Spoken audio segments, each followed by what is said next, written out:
ছুটির দিনে কুয়াকাটা সমুদ্র সৈকতে পর্যটকদের পদচারণায় মুখর। সৈকতের বিস্তারিত জানাতে যুক্ত হচ্ছেন সহকর্মী শিকদার জোবায়ের। জোবায়ের, সমুদ্র সৈকতে আজ পর্যটকের ভিড় কেমন?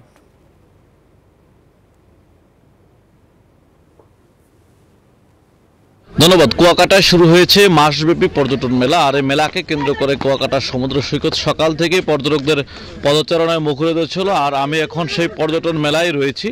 মেলায় সন্ধ্যার পরে মূলত জমজমাট হয়, বিকাল থেকেই প্রস্তুতি চলে। গত 8 তারিখ উদ্বোধন হয়েছে এই পর্যটন মেলা, চলবে মাসব্যাপী।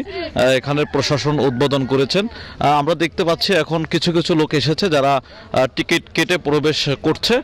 সন্ধ্যার পরে মূলত এই মেলা জমজমাট হবে। আর সমুদ্র সৈকত কুয়াকাটায় হাজারো পর্যটকদের পদচারণায় মুখরিত রয়েছে। সৈকতের প্রায় 32 কিলোমিটার এলাকা জুড়েই সকাল থেকে পর্যটকরা ছিল। তারা দুপুরে সৈকতে স্নান করেছে এবং এখানকার যে লাল কাঁকড়ার স্পট রয়েছে সে সকল স্পটগুলোতে পর্যটনরা ঘুরে বেরিয়েছিল। আর এখানে যে মাসব্যাপী মেলা রয়েছে এই মেলার মধ্যে বিভিন্ন রকমের জিনিসপত্র পাওয়া যাচ্ছে এবং কম টাকায় পাওয়া যাচ্ছে বলে আমাদেরকে এখানে আয়োজকরা জানিয়েছেন। আপনারা কোথা থেকে এসেছেন কুয়াকাটায়? এই আমরা স্থানীয় কুয়াকাটার মেলা দেখার জন্য এসেছেন। এই যে কুয়াকাটা পর্যটন মেলা। মেলায় কি কি কেনাকাটা করবেন? দেখা যাক, আজকে তো নতুন আসলাম। বাবুকে নিয়ে আসছেন? হ্যাঁ, বাবুকে নিয়ে আসছি।